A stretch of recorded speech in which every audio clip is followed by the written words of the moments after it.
Mon avis sur la saison 1 de Nier Automata. La saison 1 de l'anime Nier Automata s'est récemment terminée à l'heure où je tourne ce TikTok. Anime qui aura beaucoup souffert des pauses de production malheureusement. 2 énormes pauses pendant la diffusion de l'anime. Une au bout de, il me semble, 3 ou 4 épisodes. Et une au bout de 9 épisodes avec les 4 derniers épisodes qui ont été postés le même jour après de très longs mois de pause. Il me semble que ça avait duré 2 mois quasiment. Malgré tout ça, bien évidemment, je juge l'œuvre, c'est-à-dire l'anime et non pas les pauses. Donc bien évidemment, ces pauses ne rentreront pas en compte pour la notation de cet anime et mon avis dessus. D'autant plus que ce n'est pas leur faute, c'est notamment dû au Covid qu'il y a eu la première pause. Malheureusement pour la deuxième pause on a eu très peu d'informations donc on ne sait pas à quoi cela est dû. Nier Automata, donc bien évidemment animé qui fait référence au très célèbre jeu Nier Automata qui est sorti sur console notamment PlayStation. Vous connaissez peut-être le jeu, pour ma part je n'avais pas joué au jeu mais j'avais regardé un let's play sur le jeu donc je sais quand même ce qui se passe durant le jeu.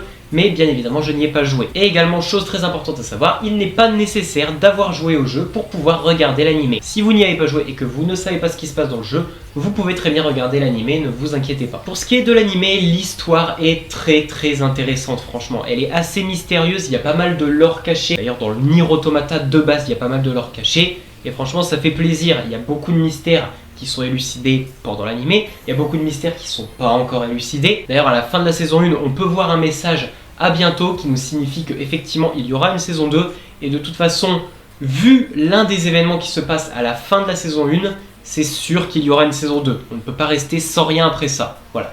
Bien évidemment, je ne vais pas vous spoil sur ce qui se passe à la fin. L'ambiance de l'anime également est très cool. On parcourt la planète Terre totalement détruite, la nature a repris ses droits, les constructions humaines sont totalement détruites, mais la technologie, malgré que la nature ait repris ses droits, la technologie elle aussi est devenue indépendante et vit un petit peu seule sur la Terre sans les humains. Technologie qui aurait à l'époque pris le dessus sur les humains, les forçant à s'exiler dans l'espace. Malgré qu'il reste encore quelques petits groupes de résistance sur Terre, on verra notamment ces fameux groupes de résistants durant l'anime. Et également, en plus de ces groupes de résistance, pour aider à essayer de reconquérir la Terre, les fameuses unités Yora. C'est notamment l'histoire de 2 unités en particulier que nous allons suivre durant cet anime, à savoir le personnage principal de cet anime, Tubi, que vous connaissez très bien, vous avez déjà vu des images de ce personnage partout, et 9S, son acolyte, qui ne sera pas le personnage principal, mais qui sera très présent quasiment tout le temps durant l'anime. En ce qui concerne l'animation est super belle aussi. Dès le premier épisode de l'anime, on se prend une claque avec la toute première scène de l'anime,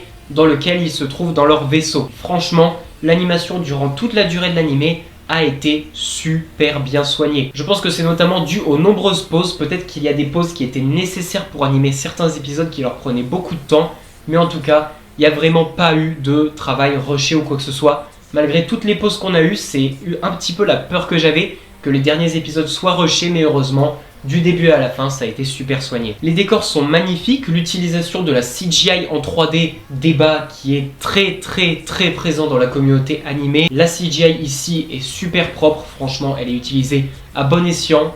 Elle rend vraiment bien. Il n'y a pas eu de détail qui m'a fait tilter en mode là la CGI est mal faite. Non, franchement, tous les moments où des robots ou même des décors, des vaisseaux apparaissent en CGI sont super bien réalisés et ça s'inclut parfaitement avec le décor qui lui reste en 2D. Concernant les personnages, ils sont également très attachants, on s'attache très vite à Tubi et 9S qui sont des androïdes qui sont censés ne pas avoir d'émotion car c'est interdit pour les unités Yora d'en avoir, mais on se rend très vite compte que Tubi comme 9S vont vite être rattrapés par les émotions, la joie, la tristesse, la colère ou même l'amour, puisqu'on sent quand même qu'il y a un petit crush entre Tubi et 9S. Même si c'est plus du côté de 9S que de Tubi pour l'instant. Même s'il y a une scène qui nous fait comprendre que Tubi a aussi des sentiments pour 9S à la fin, mais encore une fois, je ne vais pas spoil. On a également beaucoup de scènes qui sont super bien réalisées. On a des scènes de combat en vaisseau, on a aussi des scènes de combat entre les personnages, notamment Tubi qui est le personnage qui va le plus se battre durant cette saison. Et franchement les scènes de combat sont géniales aussi. On sait que les scènes de combat c'est très important dans des animés, et bien là franchement elles sont super. On ressent l'intensité du combat. Elles sont super bien animées, que ce soit combat comportant uniquement de l'animation 2D ou comportant de la CGI. À chaque fois, on ressent l'intensité du combat et l'anime arrive vraiment à nous faire vivre le combat. C'est vraiment des scènes qui ont été réussies de A à Z. Je n'ai pas réellement de point faible à donner à l'anime, à part peut-être une petite chose qui m'a un petit peu saoulé pendant l'anime, mais vraiment c'est minime. Et à la limite, je peux comprendre que ça apparaisse beaucoup dans l'anime. C'est ce qu'on peut appeler le fan service. Alors je sais que Tobi est habillée comme ça dans le jeu. Je le sais, j'ai vu des let's play sur le jeu, elle est habillée comme ça dans l'animé, sa tenue est fidèle à l'animé. On sait qu'elle est habillée comme ça, on sait que sous sa robe, elle est en tenue légère.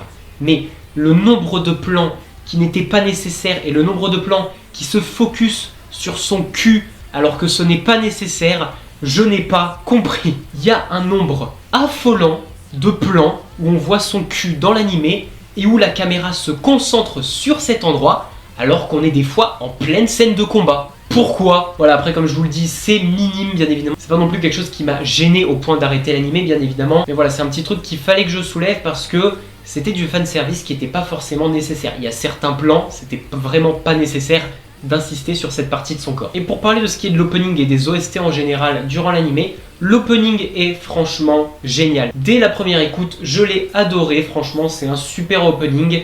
Si vous n'avez pas encore regardé l'animé, je vous conseille au moins d'aller écouter l'opening. Et bien évidemment, je vous conseille aussi surtout d'aller regarder l'animé en entier. Croyez-moi, vous ne serez pas déçus, même si vous ne connaissez rien à Nier Automata. C'est ça qui est bien. L'animé est également accessible pour ceux qui ne connaissent pas le jeu. Et les OST, pour ce qui est durant l'animé, elles sont super. À chaque fois, l'OST colle parfaitement à l'ambiance, que ce soit une scène de combat où l'OST va être plus épique, ou une séquence un peu plus calme où l'OST va être beaucoup plus reposante, beaucoup plus calme. Vraiment, l'ambiance sonore de l'animé a été très bien réussie également. Très beau travail des équipes. Et pour ce qui est de la note, j'accorde à cet animé la note de 16,5 sur 20. C'est un très bon animé que je vous conseille d'aller voir et j'ai très hâte de voir ce que nous réserve l'animé pour sa saison 2.